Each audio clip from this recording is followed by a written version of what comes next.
I stuck to myself with things because I know myself the best. I'm going to be safest with that. I measured out how much to put in the needle. I set it all up for myself, and I did my own shots. Some people say they just don't want to do it themselves, so they have somebody do it. In the end, you're still doing it. Why not just do it yourself at least? That way you know you're safe. Keep your arms clean. Just take a little, 1/10 of pride in how your arms look, and they'll take care of you back.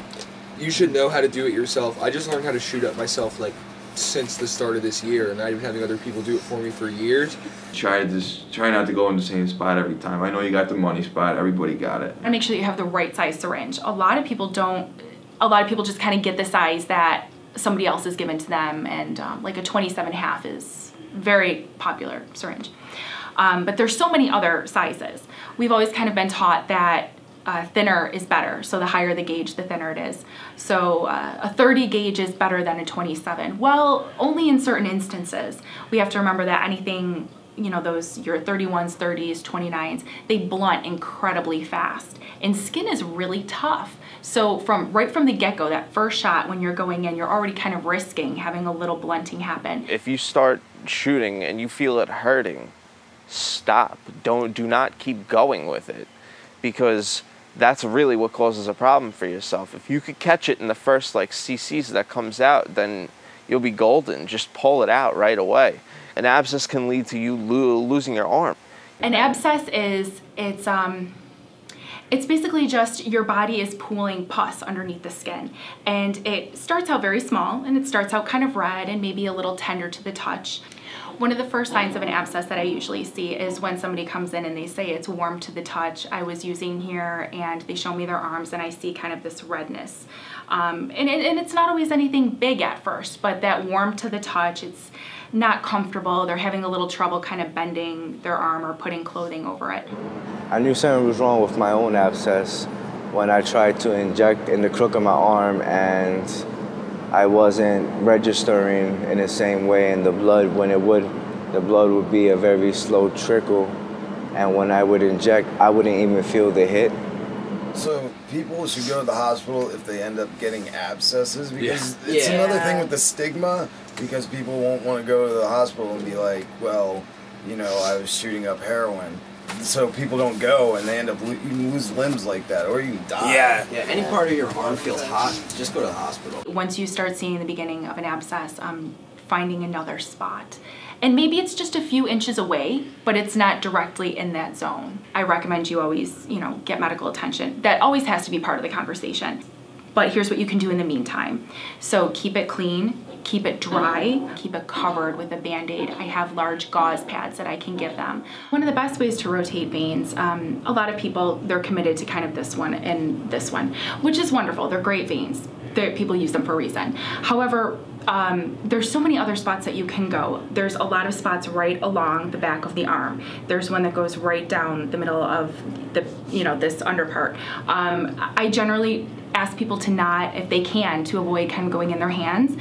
Hands and feet kind of have the same concerns for me, full of bacteria. Your hands touch everything, no matter how clean you are, no matter how much Purell you're using, the moment you touch something. If you're not covering a wound right after the injection, it's very ripe for being exposed to those types of bacteria. Same thing with your feet. It's always kind of covered. Your feet sweat. There's a bunch of issues with that. And not to mention, if something happens and you miss a shot, or you're starting to get an infection, or something isn't right, a lot of times people can kind of sacrifice use of their arm.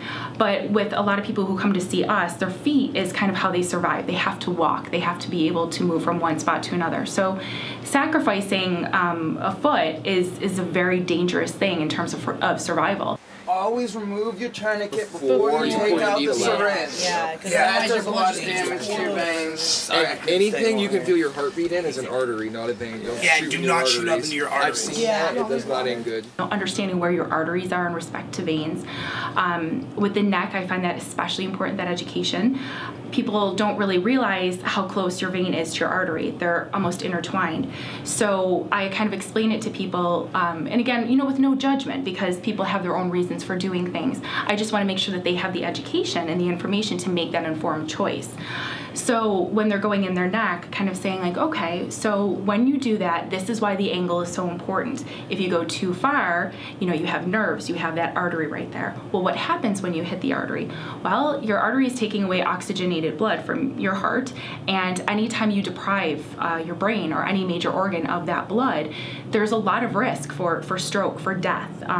And just like any other vein on your body, it has the potential to collapse, and then you're really leaving yourself in a really tough position. People should be informed about cotton fever. Yes. Because when people don't know about that the first time it happens to them, it scares the hell. You think you're dying.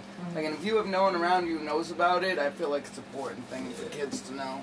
Yeah. Cotton fever is your body's, it's just a general term for your body's initial response to a large dose of bacteria. So if you're reusing something, if you haven't kept it in the bag and you've just kind of kept it, you know, on the counter and it's been touching stuff, it's a little higher risk.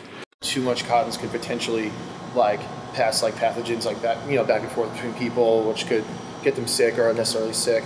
And the cottons are so absorbent because when people draw shots, they draw it through the cotton. So whatever's in there, in that cotton, regardless of what it is also then going to be injected into the person's body once they take that shot. Ready to go water, so you don't have to worry about where you're getting your water. You don't have to worry about sharing, pulling from a sink, and kind of all the bacteria and stuff that comes with that. This is ready to go. It's distilled. It's great stuff. So get a really good cotton, get the right cap, the right water, and then get your alcohol pads. We give those to you for free too. So wipe down the site and then give it a second to dry. You don't want to go through when it's still wet.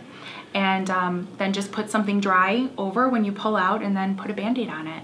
And you're good. If you are gonna shoot up, you have to be careful.